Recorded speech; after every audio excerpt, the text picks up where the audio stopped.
Jó, capítulo 21.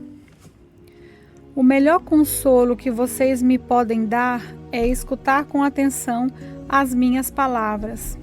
Tenham paciência enquanto falo. Depois que eu terminar, vocês podem zombar de mim. Não é de nenhum ser humano que me queixo. E é por isso que estou tão impaciente. Se vocês olharem para mim, porão a mão na boca assustados. Quando penso no que aconteceu, fico perturbado. O meu corpo todo treme. Por que será que os maus continuam vivos? Por que chegam ricos à velhice? Eles têm filhos e netos e vivem para vê-los bem crescidos ao seu redor. Nada ameaça a segurança dos seus lares, e Deus não os castiga.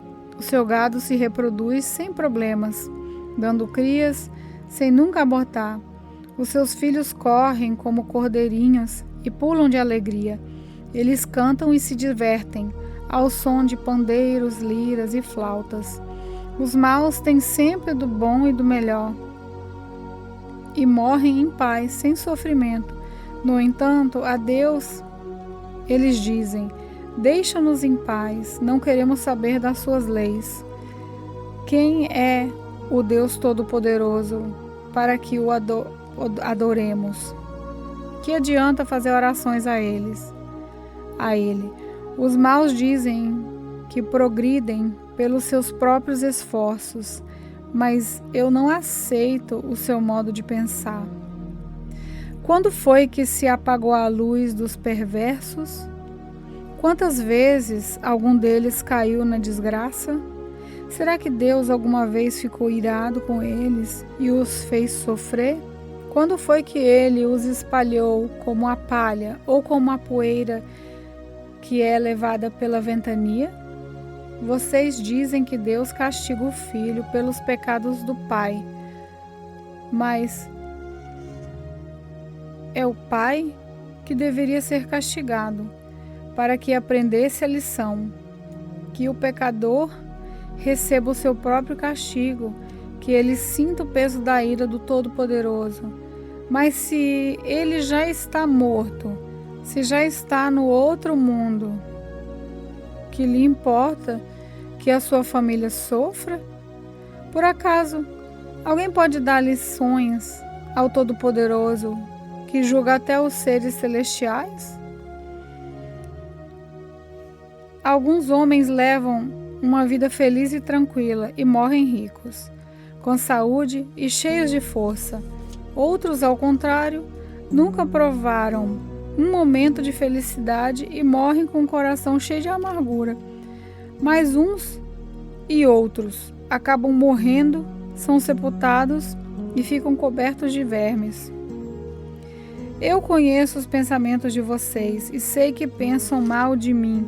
Vocês perguntam: onde está agora a casa daquele grande homem que vivia uma vida de pecados? Será que vocês não têm conversado com pessoas que viajam? Vocês não têm ouvido as suas histórias? Essas pessoas dizem que, quando Deus fica irado e castiga o homem, mal sempre escapa. Ninguém o acusa das maldades que comete. Ninguém o faz pagar pelos seus atos. Ele é levado para o cemitério e posto numa sepultura bem guardada. Milhares de pessoas acompanham o corpo e até a terra que o cobre é leve. Seus amigos, as suas consolações são vazias. Tudo o que vocês dizem é mentira. Jó, capítulo 22. Então, Elifaz, da região de Temã, em resposta disse: será que uma pessoa, por mais sábia que seja, poderia ser útil para Deus? Será que interessa ao Todo-Poderoso que você seja honesto? Que lucro tem ele se você é correto em todas as coisas? Se ele o castiga e o chama para prestar contas, não é porque você o adora com todo o respeito, mas sim porque cometeu muitos pecados e as suas maldades não têm conta. Como garantia de um pequeno empréstimo, você ficava com as roupas dos seus patrícios e assim os deixava nu. Você não dava água às pessoas cansadas, nem comida aos que tinham fome. Você usou a sua posição e o seu poder para se tornar dono da terra. Você roubou e maltratou os órfãos e nunca ajudou as viúvas. Por isso, agora você está cercado de perigos e, de repente, o medo toma conta de você. A escuridão é tanta que você não enxerga nada. É uma enchente o arrasta. Deus está nas alturas do céu. Olha para baixo e vê as estrelas. Embora elas estejam lá no alto, mas você pergunta, será que Deus sabe alguma coisa? As nuvens escuras ficam no meio. Como é que pode nos julgar? Jó, você acha que as grossas nuvens não deixam que Deus nos veja quando Ele está passeando pelo céu? Será que você quer andar nos caminhos que os maus têm seguido desde os tempos antigos? Eles morreram de repente, como se fossem levados por uma enchente. E a Deus eles diziam, deixa-nos em paz. E comentavam, o que pode o Todo-Poderoso fazer em nosso favor? Foi Deus quem encheu de coisas boas as casas dos maus.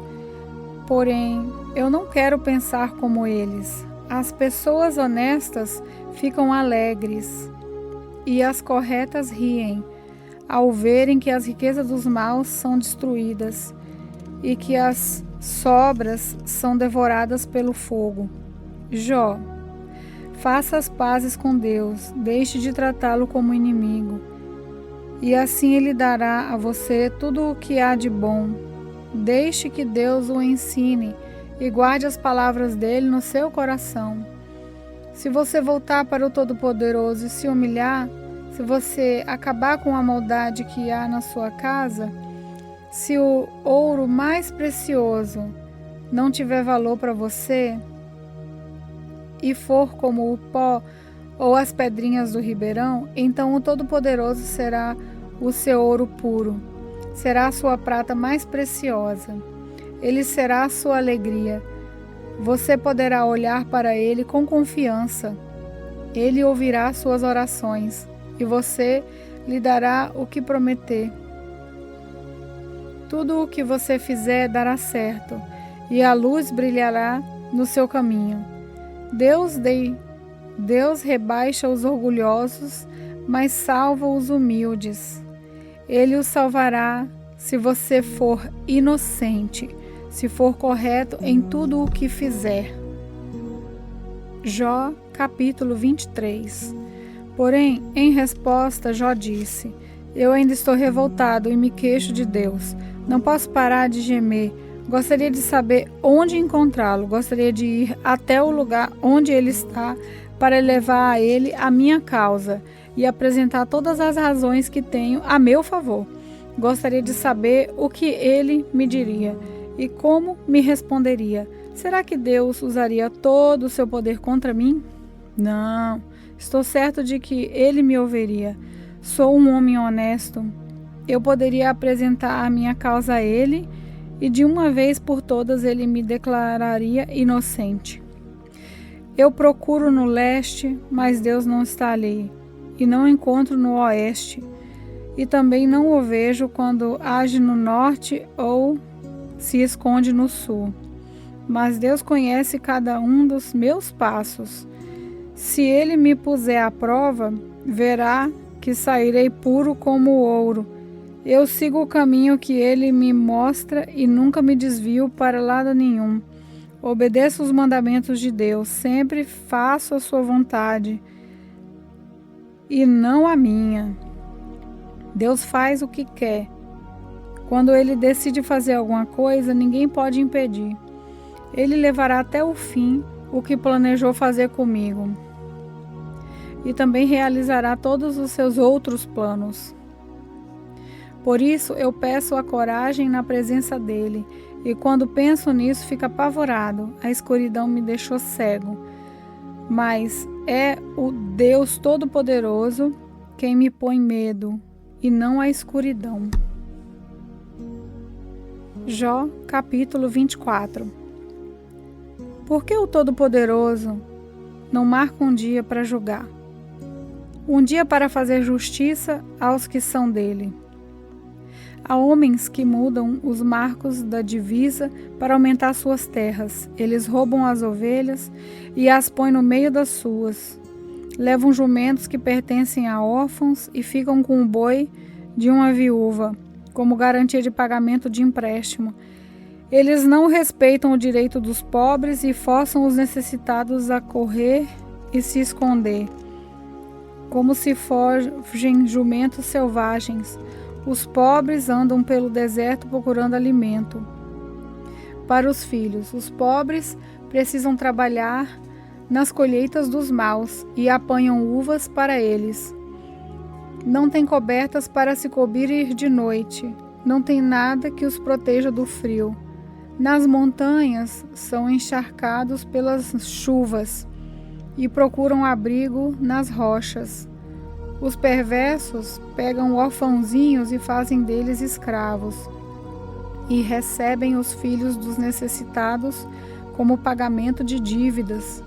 Os pobres andam por aí quase nus e passam fome enquanto trabalham na colheita do trigo.